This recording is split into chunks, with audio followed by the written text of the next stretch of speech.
Jack and the Beanstalk.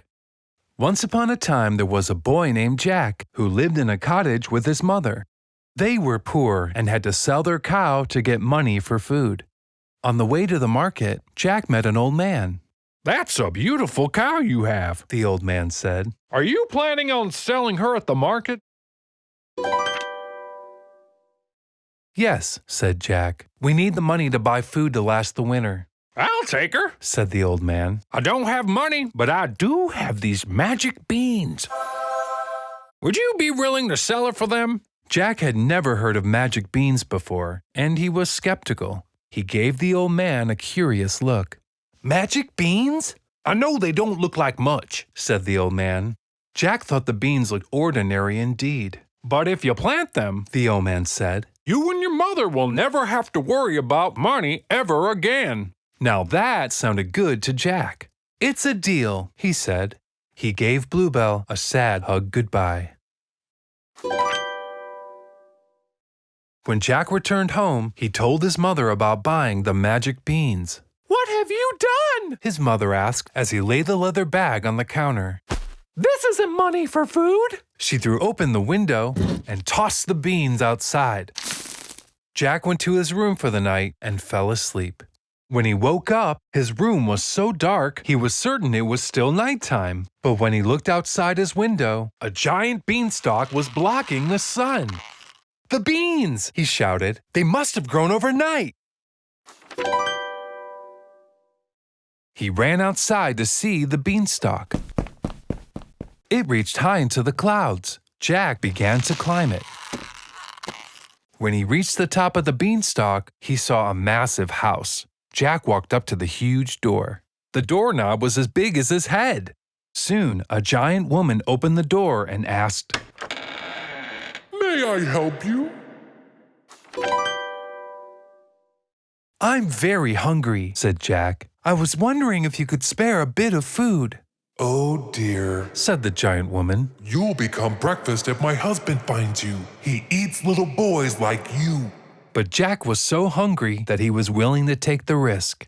"Please?" he begged. "Come on in," she said. "I just put pancakes and eggs on the table." After a few bites, Jack heard a noise from upstairs. "Quick," said the giant woman. "My husband is up, and if he finds you, he'll gobble you up in one bite. Hide inside this cupboard." Jack quickly dashed into the cupboard. "Fee, fi, fo, fum. I smell the smell of an Englishman." Jack heard the giant man from behind the cupboard door. He sounded mean and hungry. "It's nothing, dear. You smell the sausages I've cooked for your breakfast. Now sit down and eat," said his wife. The giant was convinced and sat down at the table. Soon, he began to count his gold coins. There were so many. 99, 100, he said. "That's a lot of coins," Jack said to himself as he peered through a crack in the cupboard door. Then, the giant pointed to his pet hen who was sitting nearby. "Lay!" he shouted, and the hen laid one beautiful golden egg. "That's a big egg," thought Jack. Next, the giant looked at his golden harp and yelled, "Play!" and the harp played a lovely melody.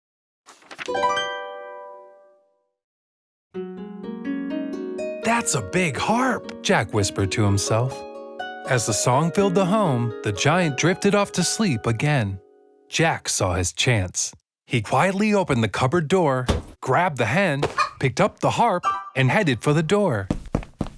But just as his hand touched the knob, the harp screeched. "Master, It sang, help me." The giant woke up and saw what Jack was up to and dashed straight for him. Jack ran as fast as he could and slid all the way down the beanstalk.